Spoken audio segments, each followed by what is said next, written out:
Hello, and welcome. Welcome on into the Swear Word. I'm your host, Brandon Swear, and hey, this is a podcast for the Chiliad community, by the Chiliad community. Regardless of your spice tolerance, this is the place for you. Up tonight, we have an amazing episode on deck. We have one sauce on Hot or Not tonight that is a limited edition, so check that one on out, as well as an amazing guest locked and loaded. So, episode 153 starts now.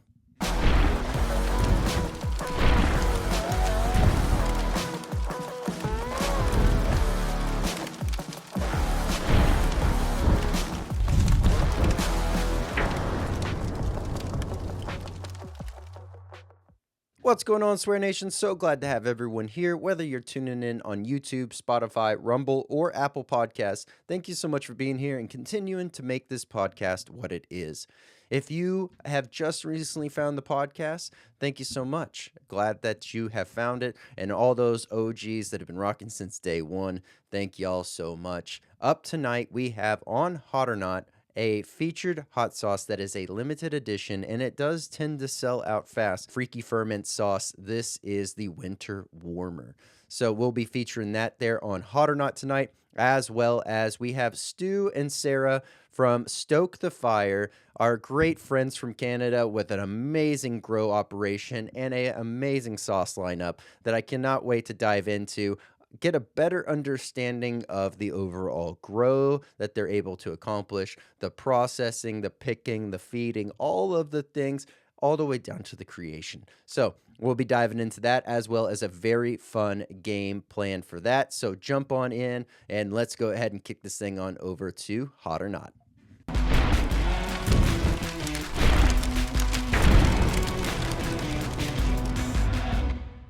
Welcome on into Hot or Not. If this is your first time checking out the podcast or Hot or Not, I do things a little bit different here. I don't do a 1 out of 10 scale. I do a 1 out of 5. That's based off of 5 different categories. Those categories are heat, aroma, flavor, versatility, and burn.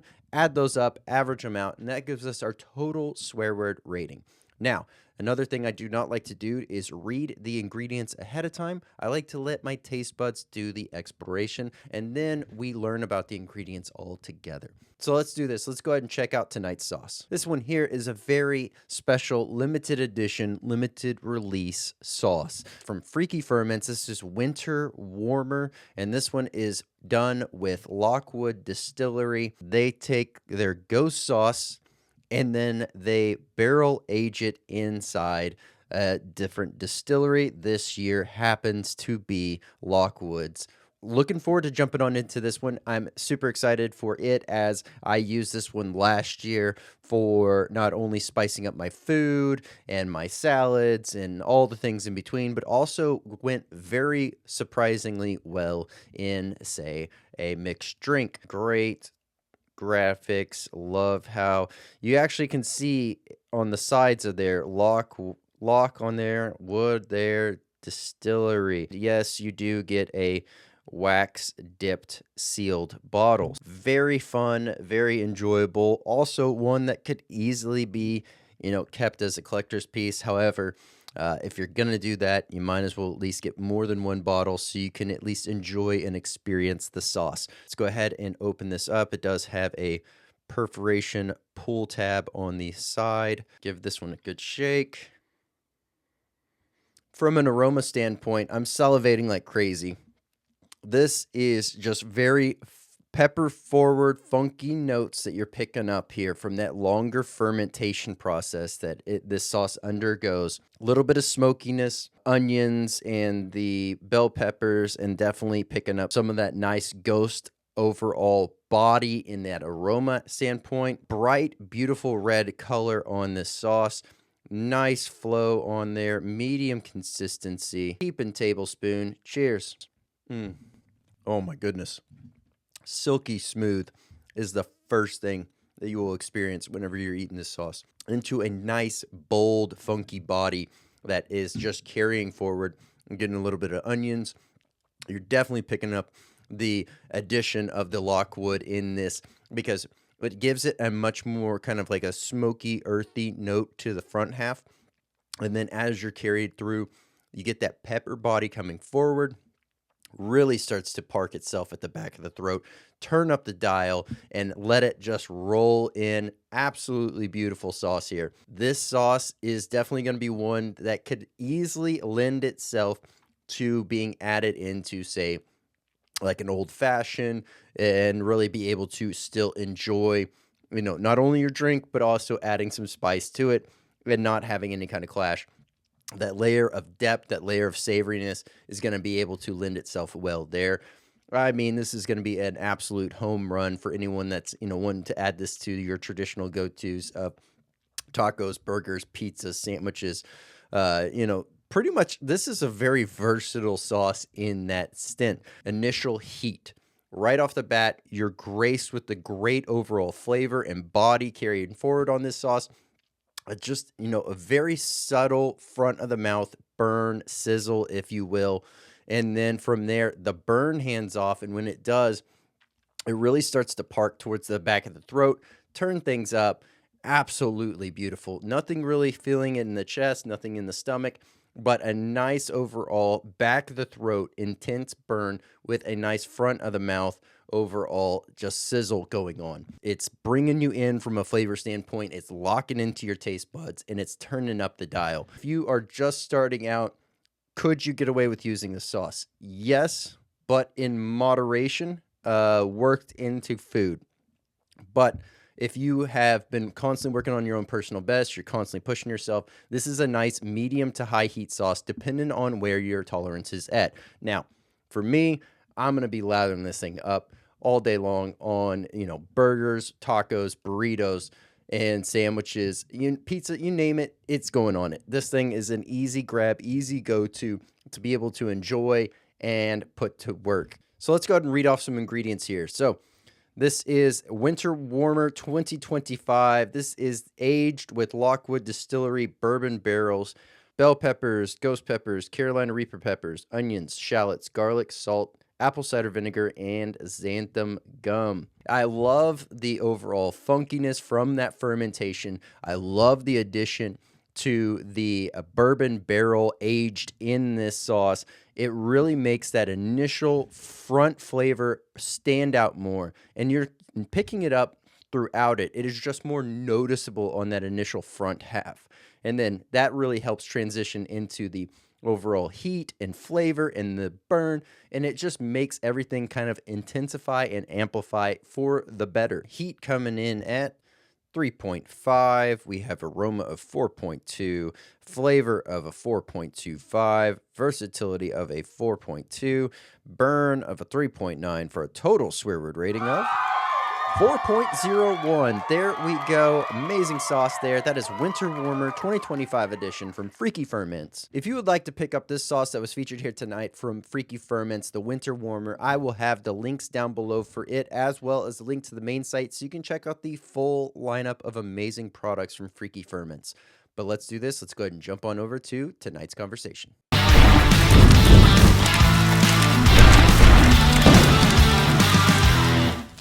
Hey, Stu. Hey, Sarah. How's it going? Great. Yourself? Doing great. Glad to have you here. I've heard amazing things, obviously seen amazing things throughout y'all's grow that you share through Instagram, and such a peaceful, tranquil place. I would love to just be able to lay down in your fields and just zone out, enjoy nature.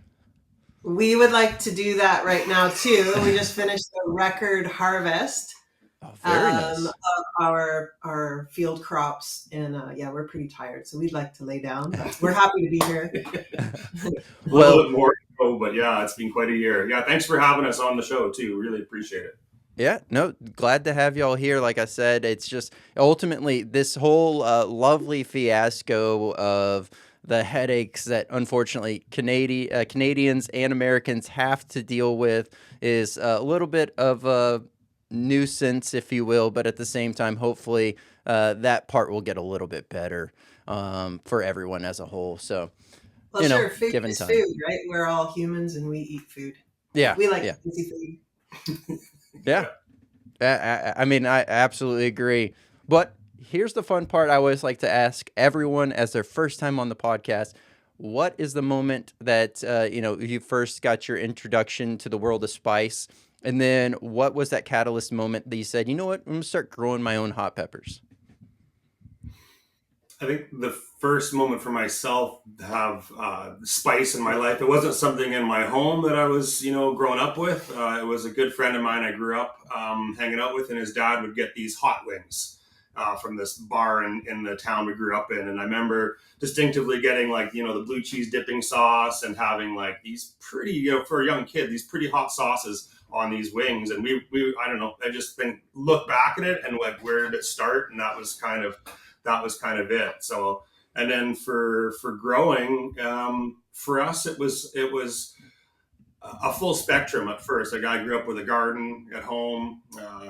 Years ago, when I moved out west, definitely leaned in towards that kind of theme carried through about growing food, and so it was always a wide spectrum of things growing. And then of course you got your jalapenos and habaneros and all those things that were just kind of part of the garden. And then it was distinctively, I remember 2015, ordered some packs of seeds of like the Reaper, the Ghost, the Scorpions, you name it, some really unique, like, different habaneros, a broader spectrum. And it was that 2015 growing season that brought those into our lives and have forever changed us that way. Just just so captivated, and they were such an incredible, growing pepper plants, habaneros maybe about 2 feet tall before all of a sudden you're growing these Reapers and Scorpions, and they're like head high 5 foot plants with a huge spread. I just immediately fell in love with those, and actually some of that seed stock from that initial year still carry on with us. So having saved those seed stocks for over a decade now, they definitely led us to where we are now. That's very cool. What about you, Sarah? What was your first like introduction to spicy foods? Well, I'd have to say, actually, my turning point was a white Peruvian bullet habanero.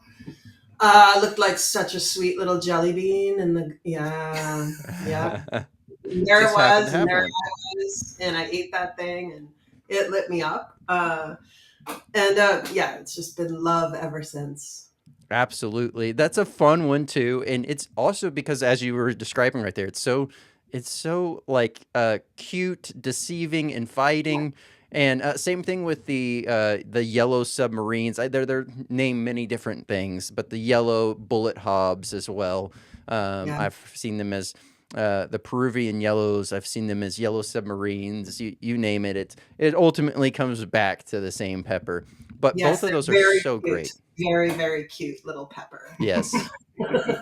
They're also great ones for doing like a woozy bottle stuffed with vinegar and letting it kind of soak and having that be that spicy vinegar water. Mm, So those I are haven't those done are that in a while, tasty there actually. in case anyone has not done that yet. I know I haven't done that in a while. I used to do that. We grew the charpita for years, and just those small little, those innocuous little guys there. They're pretty fun. They light you Yeah. up good. Well, and it's always a lot of so like you can do it obviously with any peppers, as y'all are well aware, but for anyone that might not be familiar with it, there is a way to kind of take it a little to an artistic level, like a little bit of letting your character shine by using some of these smaller peppers, because you get those nice packed bottles, and then you're looking through, you see it's just like the way that the fluid is in the bottle at the time, where the air bubbles are, how the peppers are floating in there, all these little fun things that kind of make it a little talking piece if you have it on the table for times whenever friends or family come over. Yeah.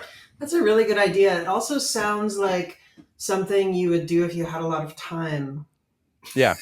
Yeah, right? yeah, Because dealing with tiny little peppers, especially at the scale that we're realizing now, it's very tedious. I yeah, much prefer these big honking Maruga scorpion things that are coming out of our field. They're super fast because they're big, right? yeah. Good Well, times. and a lot of those larger varieties are more fun for different avenues. Like I got a extra large yellow ghost that has just been selectively grown out to get wider and wider, bigger pods, and solely for the idea of making instead of jalapeno poppers, ghost poppers, and Yeah. it is phenomenal for that. It still has a nice size wall. It's not super thin, but it's not thick by any stretch, so it's enough to retain the heat without really getting damaged.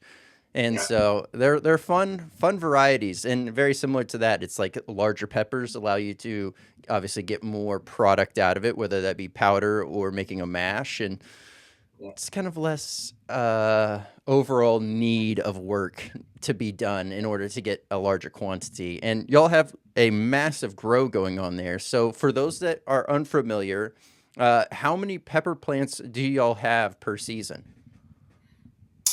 This year we jumped up from probably a little over, I think it was just doubled what we had last year. We were just under about 3,000 last year. This year we're about 6,000 plants in, probably aiming for about 15,000 next year. We just cracked open 2 big fields in the back to expand out. So I don't know where our kind of history started with. We were in Revelstoke, BC, which was, a mountain town that was, not ideal. You wouldn't think hot peppers if you thought of that area, but thankfully, just location wise and just years of growing, we were able to pull some crops off there. We were at about a 600 plants, on a good season there. And then this is our second season as we've moved to a more appropriate climate and a larger kind of agricultural capacity here. So we're down in the Similkameen Valley in Coston, BC. So we're sitting on just shy of 7 acres. Beautiful soil, abundant water for us to work with our crops there. And then the climate too, like in finding the night temperatures actually being a big change from being in a mountain town where all that cold high mountain air comes to the valley bottom every night. We don't have that really big fluctuation in temperatures from day to night. So those peppers all the way through the night, they're just growing all night long and really seeing that. So yeah, we jumped to about 6,000 plants this year, probably about 60 varieties, but we're working on some of our own crosses as well, expanding on that too. So. Wow, that is a large haul of plants to be able to tend to, feed, harvest from. Now, is that just you two out there tending to these and picking, or do y'all have anyone else jumping in to help you along the way? So We have a couple of fantastic folks who join us for the summer months to help with the field work. And then during the harvest, we bring on a couple more casuals just to bring in, do all the stemming, etc. And then I pretty much spend 6 weeks alone in the processing house getting covered in pepper juice. Yeah. Well, So all of that product goes into frozen storage, and then we can produce our products throughout the winter. So okay, because that's where I was getting at next. Is obviously just tending to the grow alone is a huge ask, and then on top of that, y'all make y'all's own product as well, and so that's a whole nother wing to this, and that's why I was like, there's got to be something other than just y'all two running that large grow, manning the whole thing, and then doing all the processing and the every other step needed, because just simply that alone would exclude the basic necessities of life that you would end up needing to do in order to have a day-to-day, operations go on just for your own sanity in life. yeah, that's absolutely true. We don't have a lot of sanity in our own life at this time, but that's because we're just finishing this scale up. Like we moved our home and our critters and our business. It took about a year of transition to actually settle down. But then we also built an on-farm factory here on the property, and it includes quite a bit of automation.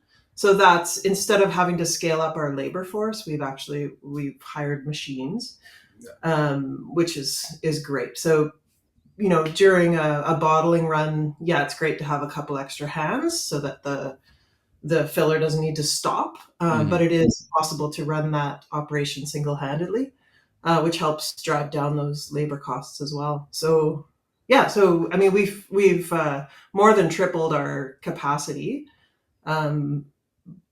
And we're tired, yeah. But it is good though to come to this area here, this agricultural community, and come with something to offer too. Like we're able to hire these local people and give them a good wage and have them be literally a part of our team and our family here. So it's it has a deep feeling of reward and satisfaction to see that business not only supporting us but supporting the community that we've come to here as well. So it's pretty satisfying to see that way. But it is quite a team. So Sarah's in our kind of logo that we have, these guys here, the pepper and garlic. She's the pepper, and then I'm the garlic here. So having that team together, that we have our strengths. So I pretty much run a lot of the farming capacity and doing that side of it, and that's kind of my wheelhouse, and out to the markets. And then Sarah is the sauce boss or saucer. So she's chef by trade. So having that kind of skill set. And I was a millwright before for the past decade. So for having the bottling line and the automated like conveyor belt facility, just having all that, as well as being the maintenance guy on that too. So it's just a complement of skill sets that allows it to run like a fine-tuned machine with the addition of some local labor to help us with the picking and those kind of like planting out and picking. And yeah, we're just about to plant probably about 10,000 bulbs of garlic here in the next 2 weeks. So yeah, yeah, because in addition to the pepper grow, we're also growing all of the other ingredients, all of the other specialty ingredients that are going into the product. As we were expanding in our on our old farm, we had to outsource a bunch of that stuff, the more commonly found ingredients like the jalapeno and the habanero. Garlic, onions, we were buying those from other local farms. And as we're expanding our ag footprint down here in the Similkameen, we're able to bring all those ingredients back home again. So next year we'll probably see mostly, I'd say probably 100% grown on this farm. Yeah, like we have our neighbors across the street, second generation farmers in the neighborhood. They planted an extra 200-foot row of jalapenos and habaneros for us. So just as a bit of an extra buffer. But yeah, we did start with growing everything, and then like Sarah was saying, as we grew, we focused on producing the peppers that we couldn't buy in quantity in Revelstoke, and then complementing that. So yeah. No, that's very cool to hear, and something that obviously taking on a larger grow like this means obviously the growing pains, the learning, the readjusting, and the finding that cadence, that flow. But it sounds like the trajectory that y'all are headed in is going to be nothing but massively impactful to your overall future growth. And it sounds like y'all are already seeing it, as you were saying, with this initial harvest. So being able to see that growth happen, things fall into place, learning where you can make things more efficient, and having just the simple blessing of you two being able to work in tandem, lean on each other's strengths is immensely helpful in that sense. So that's very cool to hear. And I know something that a lot of those that are growers that are wanting to either find ways to do better with what they currently have or ramp up as well are probably screaming at their screen right now, which is asking, how do you go about watering, feeding, etc., 6,000 plants? Are you doing this all by hand, or are you automating that as well? Well, it's been a steep learning curve. So it feels like everything that was happening in the past 20 years in living Revelstoke and growing there was like setting in place the skill set and the practice and just kind of learning the systems, and then hitting the ground here last spring was definitely like, I look back at it last year and some of the things that I was trying to transfer over from small scale growing to the large scale growing, just like shaking my head at myself. I was like, what was I thinking? But I think for me, like the motivation and the inspiration of growing comes from that yearly lessons that you learn. You learn those lessons every year, and you see in the future how you can improve on that. And then every year you're coming back to that table in the spring with those new lessons in your pocket, and you're able to apply them to the season ahead. And that's the deep motivator, I think, that drives that desire to improve and to learn more. So right now we're using full drip system.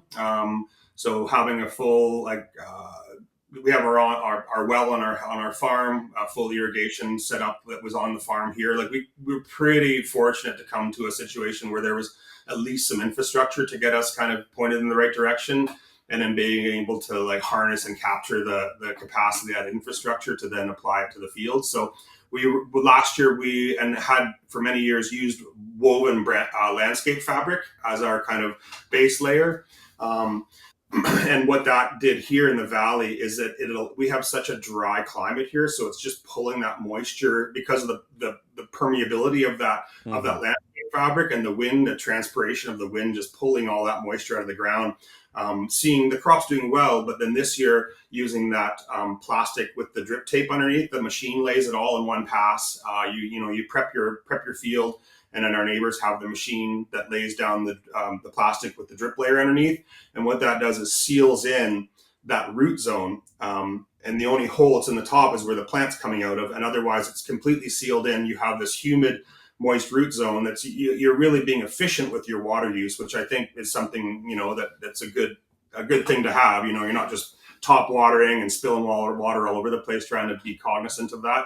But then you have where your water is being used, it's maximized on that. So using those systems now really made a huge difference in the well, it blew us away. Like we're sitting on probably 2,000 pounds of Superhots that are stored away from the season.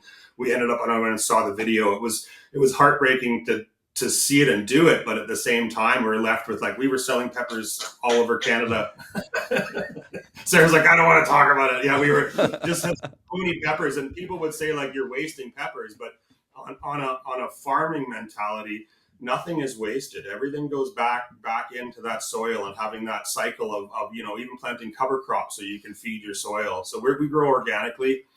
For us, our soil isn't just a medium that we throw food to and then disregard its health. We start with healthy soil that we take care of, and then year after year, you're going to see an improvement of your capacity of your ground if you treat your soil that way. So that's what we're seeing. So. Yeah, absolutely. And that touches perfectly on where I was going to go next, which was the idea of the regenerative growing aspects and principles. It sounds like y'all, use those and enforce them in the areas that it needs to be. And with that nice cover, it's one of those things that I had tried something similar here in Texas, but because of the intensity at which the sun kind of hits where I'm at, those crops, well, I had two that ended up doing really good with it. The other areas didn't do so well, and I think I ended up solving the issue after the fact. It was not enough coverage back over that plastic ground cover, so it ended up just kind of retaining all the heat and doing a slow bake of all the roots, and so wasn't the most helpful for me here. But now that I have done the RCW method for a few years now, I don't know if I would go back to doing that just because I know that this is working so well for me here in Texas. But knowing that my main issue was likely not having enough coverage over that plastic, I would have definitely changed that, and it would probably change the game, much like you're saying. At least for me here, but what's that? I was saying a white, sometimes you can get the black exposed up top, or that white landscape fabric, or plastics as well. I know that in those hot climates, so it's a mitigation of that heat effect. And that's what we have, 100-foot by 30-foot greenhouse, and we're actually using a white fabric in there to help reduce that blossom drop you get from that high heat temps that are consistent in those environments. So just knowing where to apply it and when to apply those techniques that's that lesson thing every year, coming back at it with a new approach. So. Yeah, absolutely. And the first year that I tried drip irrigation, I went full tilt. I had everything out there, nice little stakes at each plant. I had everything mapped out, grids, everything done. And it worked great for a bit. But then that season, we also had a huge amount of rain. So I was constantly going out there to shut off the timer or reprogram the timer. And then next thing you know, I'm standing outside in the rain trying to shut off the timer more than I am being benefited by the timer that year. And so after that, I was like, soaker hose it is, and I'm not going to do the drip. So then I just started running the soaker hose down the columns, and then obviously having a non-soaker hose to get to that point as a junction.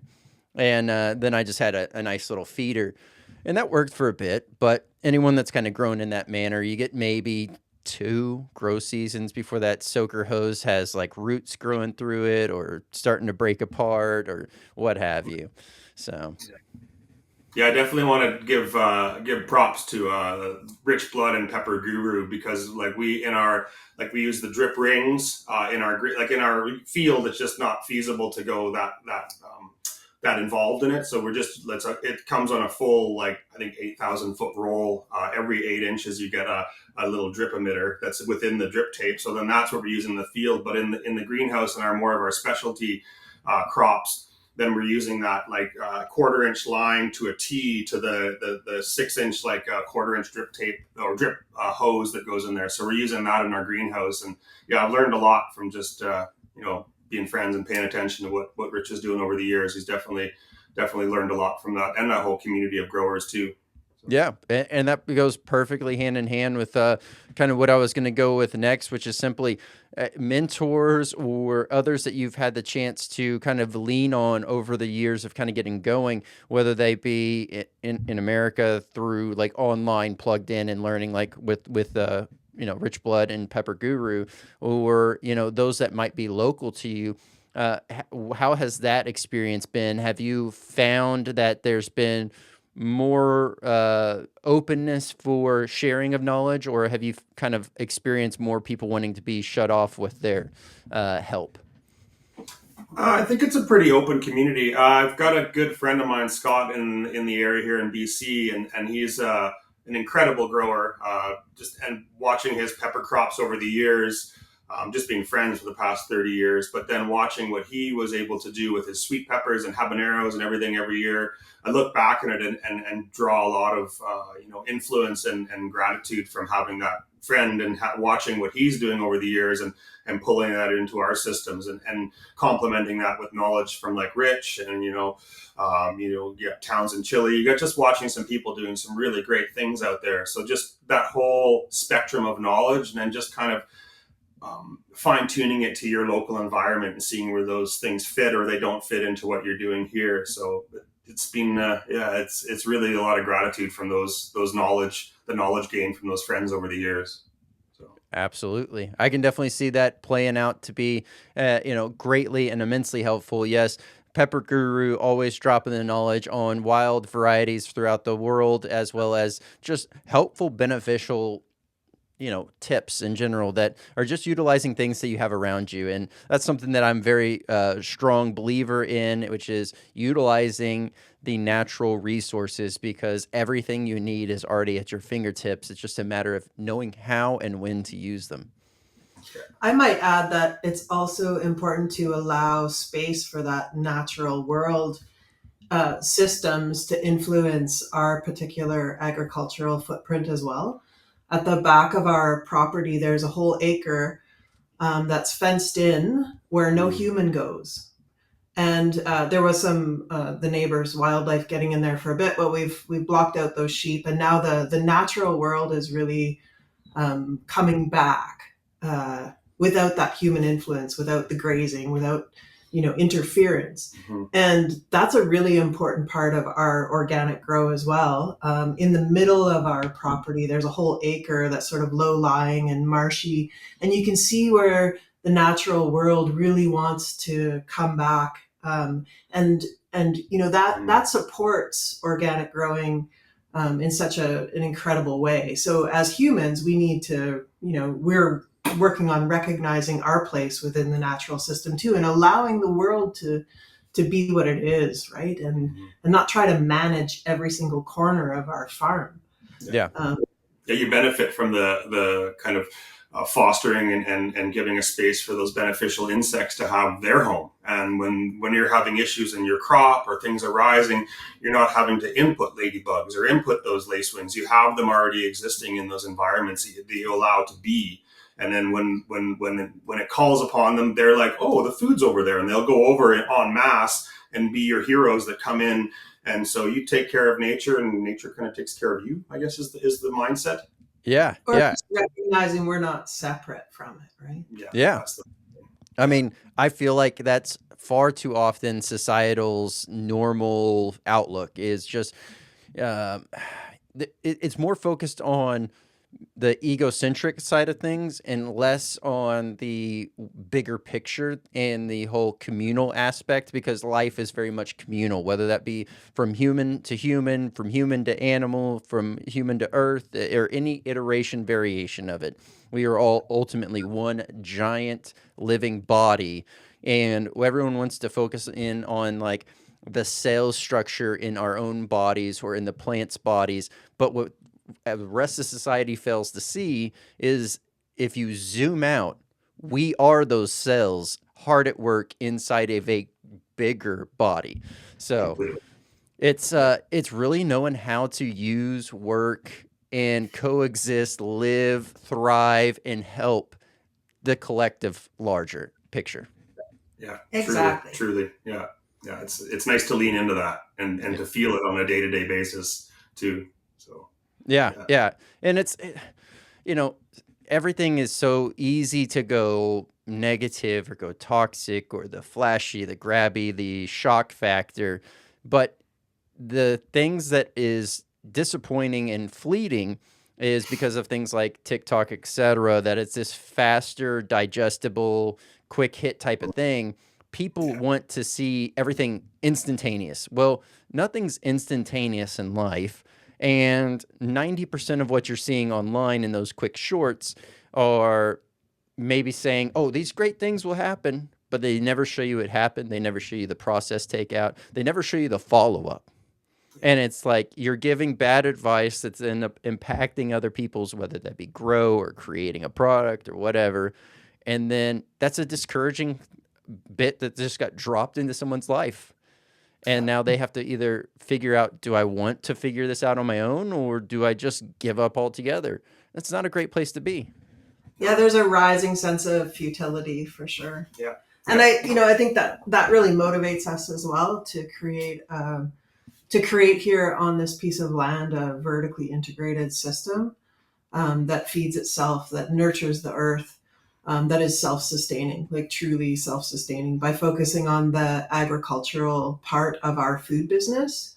I think we do a lot to reduce our carbon footprint and blah, blah, blah, all those coined phrases that we could splash all over the internet, Yep. but it's actually real.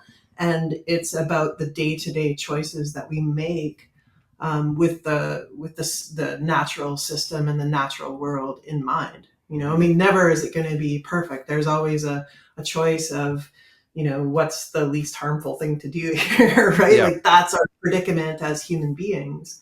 But the closer we get to creating that circular system, maybe we can lean a little more into that responsible choice that we can feel good about as human beings, right? Who have a beautiful piece of earth to take care of. Mm-hmm. Like a land legacy, like making moves on this land that'll outlive us, planting things here that are, I think I've thought about it for a long time, like the way we grow and the way we approach it is like art. It's like the more a painter becomes familiar with their colors of their palette that they work with is just a parallel to how a farmer or gardener is able to see and know those plants at which they work with, and with the beginning of the season, and even in the term of a longer time span on a farm like this, those brush strokes of planting things are kind of like planting on your canvas. You got to know your paints well, you have to know your plants well, and then you in turn can make some beautiful art, not only from the seasonal basis, but on a very long-term land legacy basis that,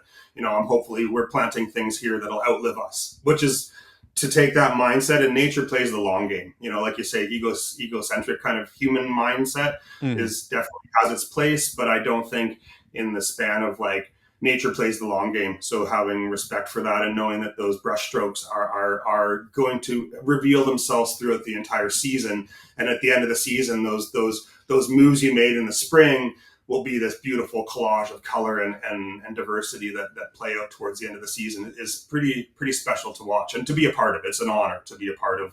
I don't ever feel as connected as I do when my hands are in the dirt and I'm working with those systems and working as a part of it opposed to outside of it. So that's pretty neat. Yeah, absolutely. And it's one of those things that man has always tried to meddle and mess with Mother Nature in one way, shape, or form. And, it never works out well. It always ends up being worse off or destroying the land or whatever. Like, there's no Don't getting listen to around it. this. Very much to what you're saying. It's like nature is playing that long game, and the ego will only drive you so far before you give up. And all you have is the wreckage that's left in its wake, and you got to just wait for nature to come through and level set everything again. Very curious to know. Obviously, it probably wouldn't be that beneficial of a test at this moment, but with y'all having that untouched area back there in a year or so, it would be pretty interesting to see like what the soil health life would be from that sample versus Mhm. where y'all have been growing, and kind of compare and contrast like how much is being utilized and picked up from the plants and the crops that are grown in that area versus how nature is just naturally growing, and see a nice comparison, because then obviously that would also give a good outlook on, okay, well, it's much more healthy over there. So maybe if you were to do a small section to grab some healthy soil to mix in some healthy microbes, etc., into the next mix to be able to, add some compost or whatever, and Mhm. help kind of naturally work it in that way. Much like kind of how crop rotation just naturally goes, right? You having the change out of plants and to really bring in different nutrients or different overall beneficials. And yeah, I think that would be immensely interesting to see, as well as, Mhm. as far as nature coming in and coming into balance with the beneficial insects, etc. Um, Mhm. God, maybe 2 years in a row, I kind of like focused on um, beneficial bug population within my actual gardens and in the front flower beds and stuff that my wife had, just to make sure it was a nice base going on here. And yeah, to that point, it's like have all the right things, don't use man-made chemicals and all that stuff. And these insects are still here and they're doing great wonders. Like I set out maybe 2 sacrificial plants a year. That's it. As to where before it was like I had to have so many staggered everywhere just so my crops didn't get eaten. Yeah, Yeah. it's true. And those pollinators, like we have at the end of all of our rows, we have good pollinator attractors as well, just to entice those things to come in. Even throughout the main beds, we have the flowers intermixed as well. So yeah, it's pretty neat when you start working with those systems and getting tuned into that stuff. Yeah, Yeah, it's very special. absolutely. Well, and part of that, providing a nectar giving plant too, is we also keep bees here to produce our own honey for our products. So to create enough that our livestock isn't interfering with those systems as well, it's really important to you know plant enough for those natural pollinators as Yeah, well as our livestock. yeah. Yeah. No, that sounds I mean, I've always been fascinated by the beekeeping aspect. Now, I am not one that would ever venture down that road because not until recently I had gone pretty much my whole life until about 4 months, 5 months ago, something like that. I finally got stung. I got stung twice in the same day.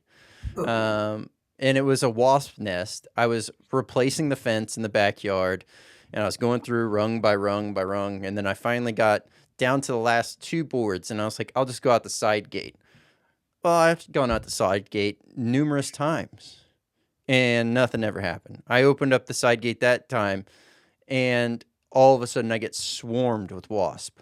Oh, And I that's didn't not. know on the one of the cross support beams, because it was a hidden gate.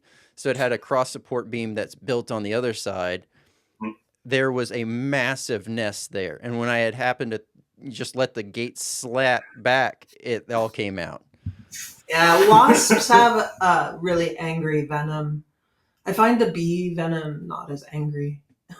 Yeah. Well, I haven't been stung by a bee, but I do know that the wasp was not fun, not pleasant. And so I was like, I am so far done with idea of being stung. I would rather not. They got me same spot twice. I had 2 different ones too. That was crazy.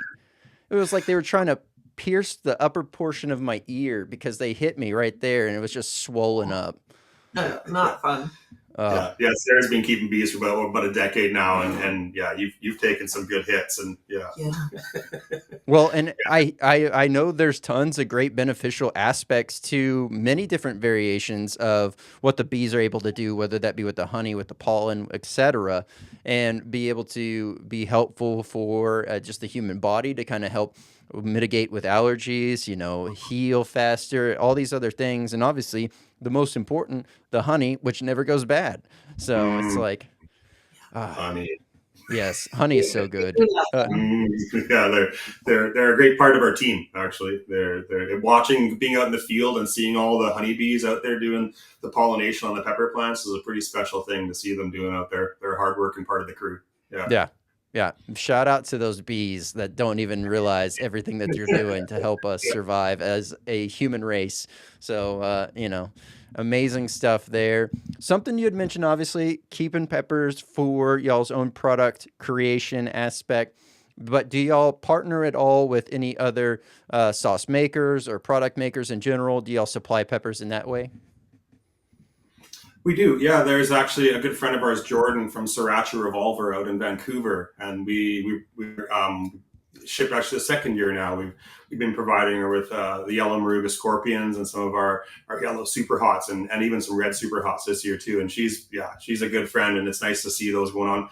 We also this year with our harvest being what it was, we realized that we're at capacity. We have this abundance of harvest, so we had in past years, kept it pretty in house, and then now this year we let the gates open, and so we were shipping peppers all the way across the Newfoundland, New Brunswick, the east coast of Canada, basically through almost every province of Canada. We were shipping boxes of fresh peppers, and I know a bunch went to some great sauce makers out there too. So yeah, it's been neat, and I think that's where the business, a portion of the business is going to be heading towards is obviously growing for our production, but also that we have the capacity and the environment to really produce a lot of peppers here, a lot of volume.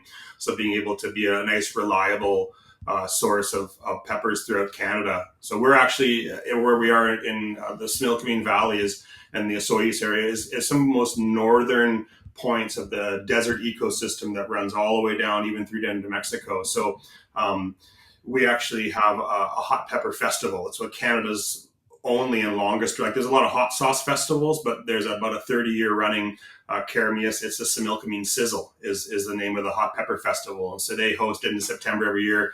They do a hot pepper festival in Caramius, and it's starting to really gain some as the hot pepper community, as the hot sauce community is growing.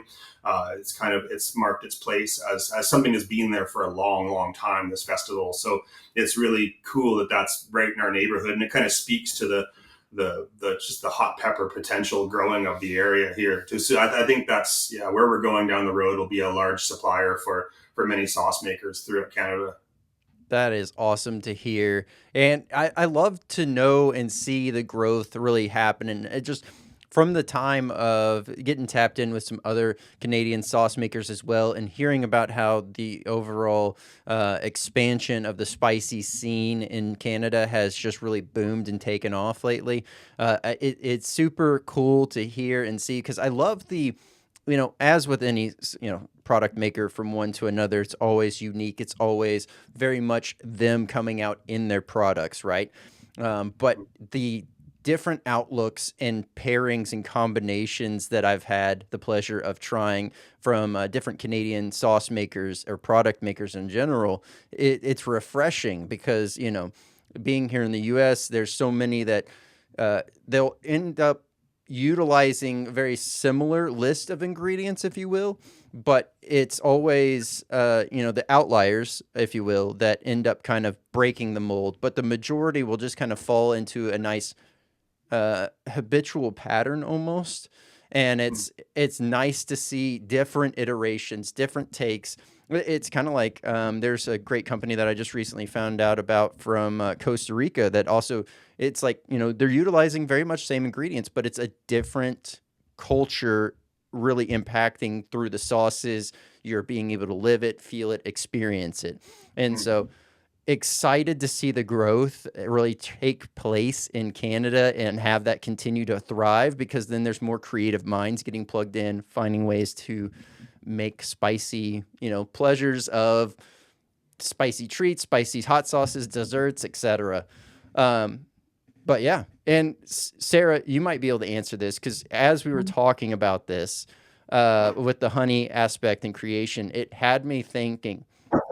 So obviously, whenever honey gets to a smaller amount or becomes more like stable, I guess if you will, where it starts to crystallize, what is the possibility, and or would it be easy to get the honey in a certain situation to where you could have a thin layer of honey, coat it with some pepper powder, and do let it crystallize, and then make that be like a sweet honey spicy flake? That sounds really good.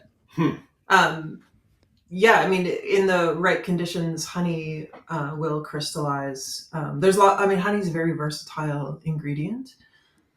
We use quite a bit of it. But yeah, that sounds like a really nice, fun experiment and recipe idea. Yeah. Most recently with honey, as you probably see, it's probably in your country as well. But the rise of the hot honey, like everywhere you look, every maker is making a version of hot honey. Generally, it's in really bad plastic that they shouldn't be using. But anyways, right, like those little squeezy bottles. Yep. So we, of course, are beekeepers. So honey is a natural thing. So we did have a infused honey for quite some time, and now we've kind of flipped the script on that product, and it's become a honey infused pepper as opposed to a pepper infused honey. So we're just in the process of launching that small product line. It's called Sting, and it's really awesome. And there's some serious heat packed into that. But the honey, as a natural preservative, keeps the product very stable. But the pepper is definitely the shining star of that product line for sure. And we're able to highlight each flavor nuance of each variety encased in honey. So you can really taste each pepper, at each heat level, all the little variations of the actual pepper. And that's really important to me and to us, like as a I don't know what you call me, a chef or a sorceress or whatever. I'm the girl in the kitchen. That's really important to me that the product on the shelf, flavor wise, is as close to what's happening in the field as possible. So therefore, the recipes are actually, like, the ingredients are actually very simple. Like the whole jam with our lineup is to allow you to taste those ingredients in their most natural state, right? Like obviously they're going through a process so that we can make them shelf stable. But the honey is a really great way to bring that pepper flavor forward.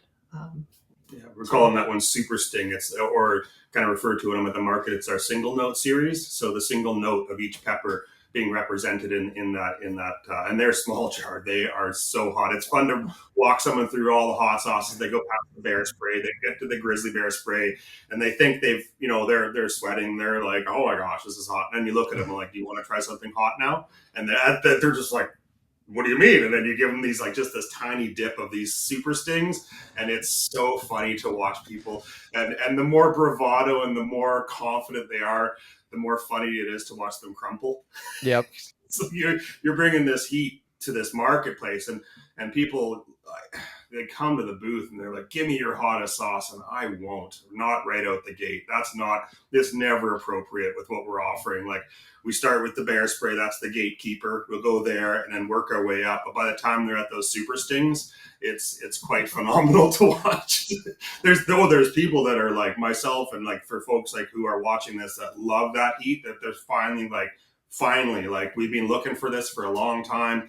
It's nice to have something that actually respects the flavor of the pepper, but delivers that real driving, long burn heat.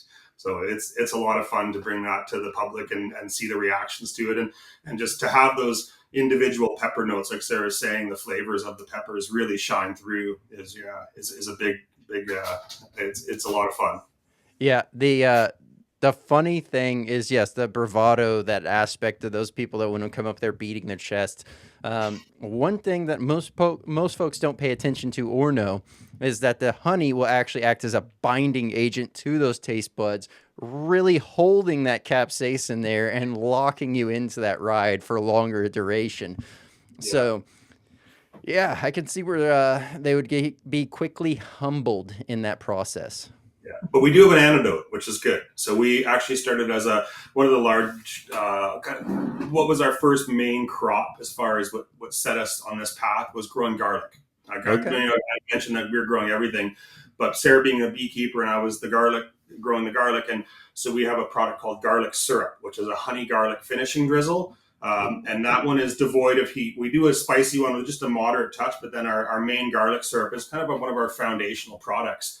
And so you see it in someone's face when they're just not having the time anymore. They've passed their limit, and you give them a little cup of this garlic syrup. And the honey in that product actually acts as a bit of the sweet drops the heat immediately. It brings that right down because it's not with the heat in there. It's just that nice garlic and honey in it. And it really, you see the immediate, takes the edge off that knife, and they're able to just kind of have a reprieve for a second. So, but yeah, that was kind of the start of it. And actually, on that note with the garlic, we actually hosted a garlic festival on our little farm in Revelstoke, and that was the catalyst for everything that we are on this path right now. It's funny to look back and see how things have shaped your trajectory, and having that garlic festival and hosting that community event, and that kind of shifted our mindset from market farming and market gardening to the consumer packaged goods and more of the value added aspect. And then those specialty peppers came in as well, and it all just kind of set the trajectory on our course. But yeah, watching that garlic festival and that kind of community minded stuff, with the garlic and honey being the start of it all, it's pretty funny to look back and see, how did we get here? What happened? So, yeah. Well, yeah. I mean, it sounds like a fun journey. It sounds like a one that's packed full of learning and really just kind of allowing yourself to step back and let nature help partner instead of telling nature to get out of the way. So, love that aspect. But I do have a very fun game planned here, and I want to jump on over to that real quick because I think ultimately it's going to continue to fuel the conversation forward here. So let's go ahead and jump on over to the game. Awesome. All right, here we go. We have the 5. This is a very fun, different iteration. So for all of those that this may be their first time checking out the podcast and or the 5, this is a fun game at which it's a dual round. So you'll see this first one. Most people get their footing and how the game's played, and then by round 2, you have a better way to navigate those waters. There's 5 images I'm going to show you, only one image at a time. You have to sit it 1 through 5. 1 could be the best, or 5 could be the best. You could start out with the idea of 1 being the best, and all of a sudden something comes up and you're like, nope, number 5 now has to be the top ranking order, and you can change it. However you rank it, totally up to y'all. So, up first, well, we have jalapenos. 5 is the best? It could be 5 or it could be number 1, however you want to rank it. They're just and you could change it. Classic. Okay, pick one. I'm going to go, let's go number 2 on that one. All right. Number 2 it is. And while I get this next one pulled up here, what is y'all's personal preference for daily consumption as far as heat-wise?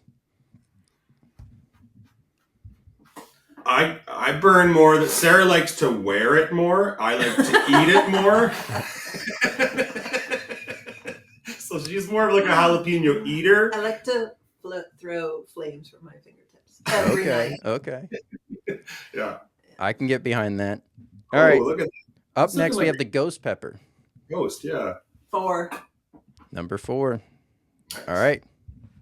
Up next, well, we have the yellow maruga. Oh, that's a 5. No? I don't know. I would put that, like I say, best or worst, I don't know, but that's the starting point. That's that 2015 pepper that's been with us for 10 years. So what is 1 our favorite, or? Let's go 1 favorite. Number 1. Okay, 1. Give that a 1. All right. Let's get this on over there. And I'll shrink it down a little bit. That way it Nice. fits.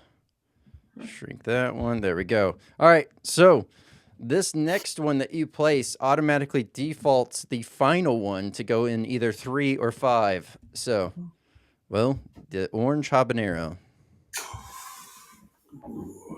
Oh, I would. Where's your instinct on that? You Well, pull it off. this is my favorite aroma. When I shred these peppers, I just feel so euphoric.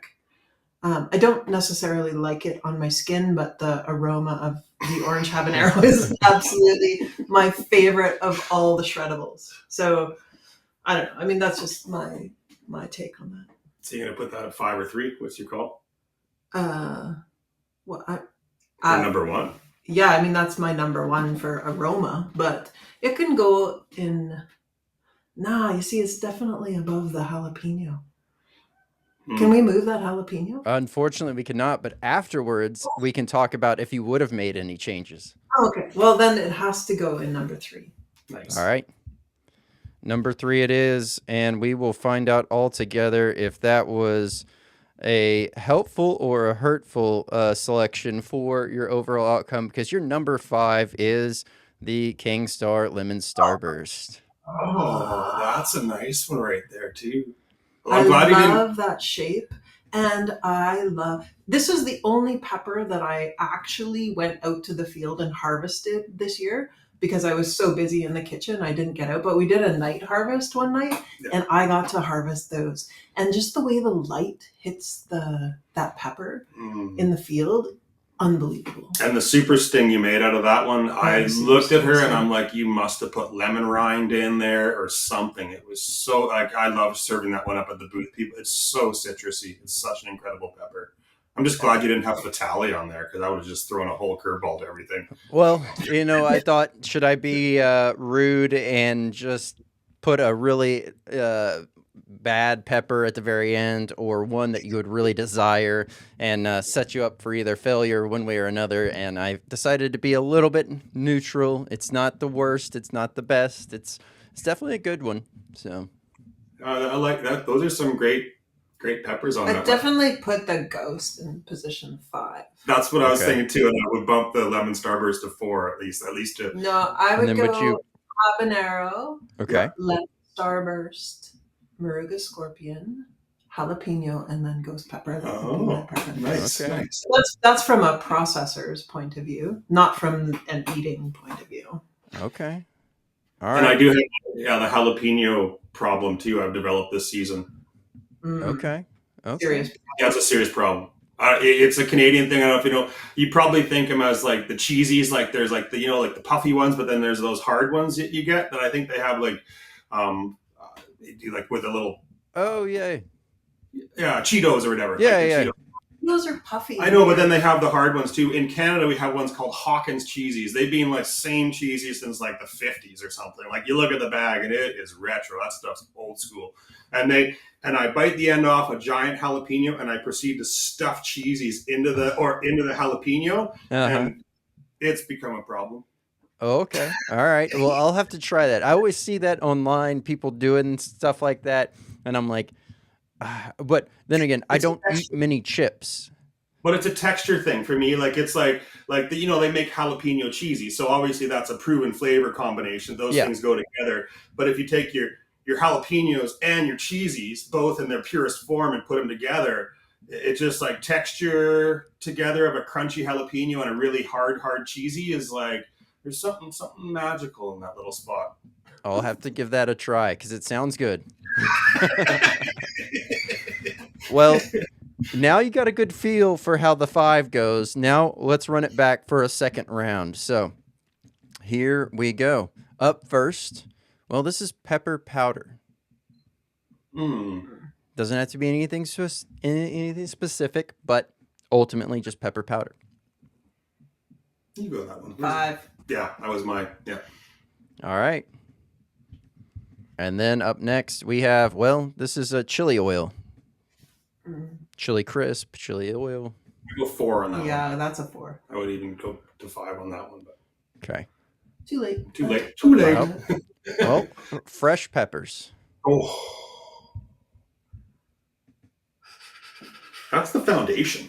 That's like the everything. Everything starts there. I go one a on number one on that. Like, yeah. I think we agree. Nice work. Yeah. Go team. Simple enough. Well, up next is hot sauce. That's an easy 2 for me. Okay. All right, number 2 it is. Who's next? And then, well, that means inherently you're number 3. Love it or hate it. That's extract. As a pepper grower, no. yeah. I'm not a fan of extract. No, I refer them as bad intentions in a bottle. I've been told by folks that there's ways to make it to where it doesn't taste metallic-y and nasty and without really kind of flavor. And I have yet to try any. I'm awaiting the day that someone shares some of that, or I cross paths at a festival and they're like, "Try this." And if I'm wrong, I will take that statement back. But at the same time, I feel like if someone just finds one, that is the outlier, not the rule, if you will. Yeah. We should almost try to make some to see if we can meet that challenge. Make the challenge. But as soon as if I have a hot sauce and it's in there, as soon as it hits the palate, yep. I just like, this is not natural heat. This is not like, I eat the hot peppers fresh. I eat the hottest of our hot sauce, and if it's not the pepper doing the job, it just doesn't seem right to me. Yep, absolutely. I should have reserved spot number 5. Really. Yeah, now we know. Okay, it's good. We got a. Well, that was the 5. What did y'all think? That was a fun game. That was really fun. I like that. That was good. Made us kind of like, Yeah, we were a little more together on the second round than we were on the first round. Yeah. Yep. It typically pans out that way anyways, so it kind of shows you, like, the first round being all about was more on the farming end, right? And my perspective is definitely from the processing end. Like, what is that pepper? What does it release when you shred it? As opposed to, oh, look, it's in the field and I sometimes munch on them. Like, 2 different worlds. Yeah. Right? Yeah, yep. Truly. Absolutely. Very well said. And yeah, I've had some very fun different iterations at which some prior guests have not been, because I'd done one where it looked like one category and then the last 3 were like a complete different category. So it kind of wrecks the mindset a little bit. So now I try to make it to where it's not completely a mental wreck, because the games I position more as a mental refresh, a way to kind of break up the interview before this next part, which is the nugget of knowledge. So y'all's nugget of knowledge would be geared towards those individuals that are out there growing, they're passionate, and they're really trying to, stay committed and stay focused. What would your nugget of knowledge be for that?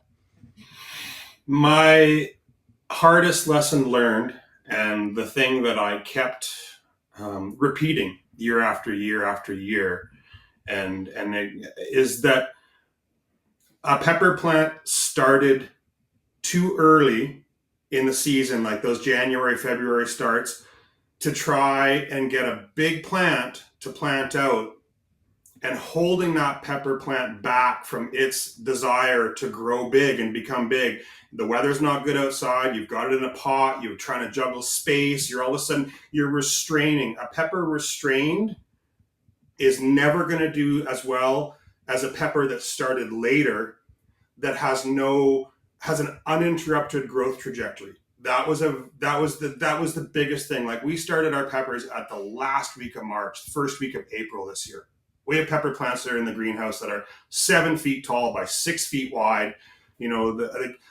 The mindset to start early to get bigger is so counterproductive in the outcome, that you end up with these plants that never recover from the stunting of being held back in a 4 or 6 inch pot inside under artificial light.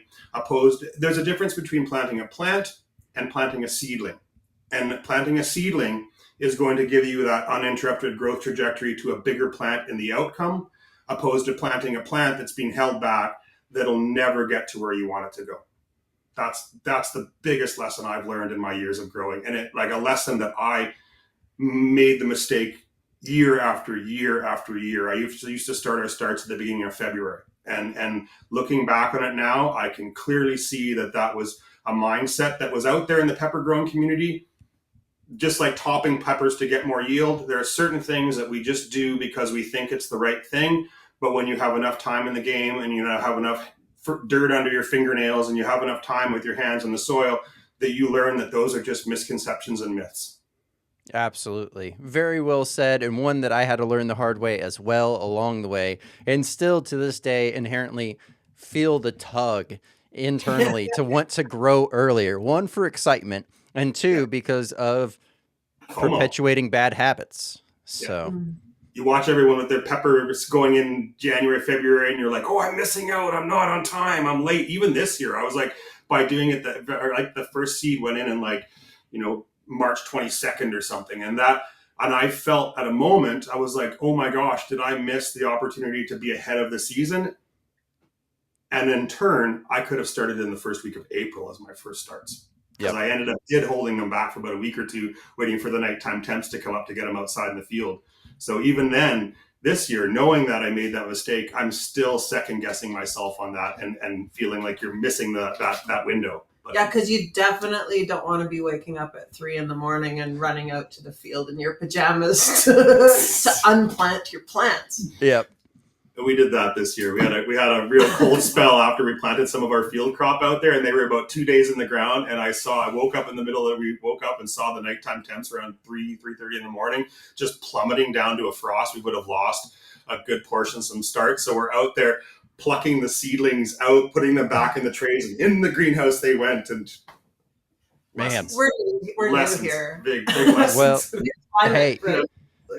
At least you knew how to act in the moment to be able to salvage that. But yeah, that is, I had for the first 2 years of trying to do a large, serious push, or, for my scales, large, serious push, anywhere from like 180 to 280, we'll call it. It was like 275. But pepper starts inside. And I started seeds at like the beginning of November. And it was like by the time it hit into December, I was like fighting for my sanity because I'm trying to like make sure one plant is not overgrowing another to prevent that one from growing. And, oh, by the way, this water needs this over here and nutrients need in this one and not in that one. And yeah, live, learn. And now I start stuff way later, much like you were saying. So it has that runway, it has that ability. And actually this year, I tried it out with a few other crops, and I'll try it again this upcoming year. I'm just going to cast the seeds in my RCW method because all the crops that I had tested that with, all but one had successful starts, and I did nothing as far as digging into the ground, none of that. I just let the seeds lie, watered it in real good, and hoped for the best. Nice. Nature knows best. Yep. Yeah, it comes back to that lesson there. Yeah, I think with Rich Blood was again, dates are variable to wherever you grow, but basically having that 6 to 8 weeks of grow before you have your plant out date is kind of what to go by. And it may and that comes 6 to 8 weeks depends on your skill set of growing too. Like as you get into the game longer, you become better and more proficient, and those results within that 6 to 8 week period improve. But that basically is all you need. If you've got a good game going and you're good growing environment, you don't need more than that time to get your seedling ready to go out. And always use more worm castings or compost than you think you need, because those kind of things, they result in just incredible plants. So yeah, give them lots of food, lots of love, and they don't need as much time as you think if you're giving them all that stuff. Absolutely.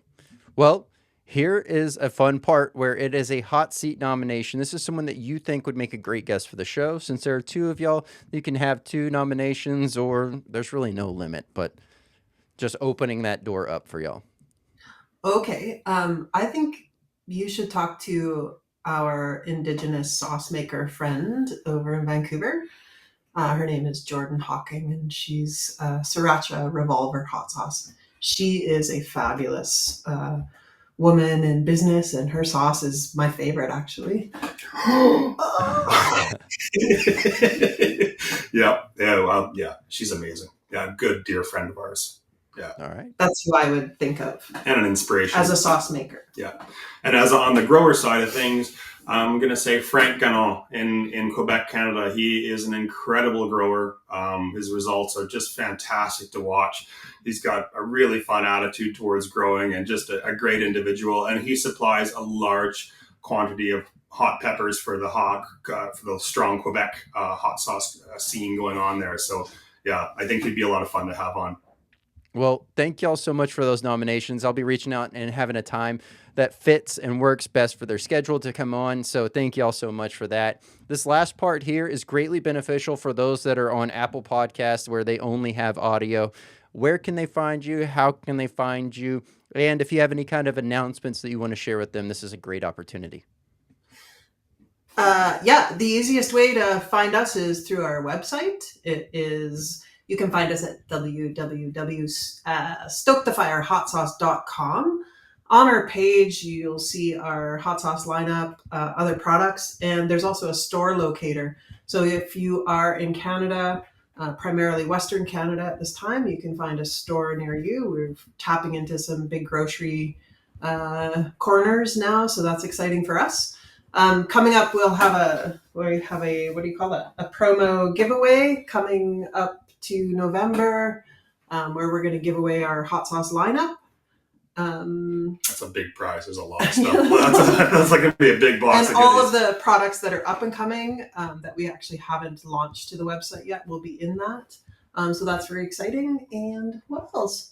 I think that's it. Just find us online that way. And then as well, that'll link you into if you can order online, we can ship out that way. Or as well, like Sarah said, just to locate where you can find us on a store near you. Exactly. And you should follow us on Instagram primarily or Facebook because we have lots of great farm content. It's primarily agricultural and you get sort of the behind the scenes of our hot sauce world. And that's Stoke the Fire Small Batch on Instagram or just Stoke the Fire for Facebook. All right. Well, Stu, Sarah, thank you so much for coming on. It has been an absolute pleasure. I love to dive back into the hot sauce side of as well as highlighting kind of how your grow map out for the upcoming season, is going to potentially look. So we'd love to have y'all back on and dive a little bit more into that. That'd be awesome, Yeah, Brandon. thanks. This is a lot of fun, Brandon. Thanks for your time and It's the nice opportunity. to talk to you. Yeah. Stu, Sarah, thank you so much for coming on. It has been an absolute pleasure having y'all on the podcast and learning about Stoke the Fire, all the amazing stuff that you've been able to accomplish from a grow perspective, all the way to the production side and everything in between. I have enjoyed that conversation so much. If you would like to keep up with Stoke the Fire, I'll have the direct link down below for their website as well as a link to all the socials so you can keep up with everything that Stoke the Fire has going on.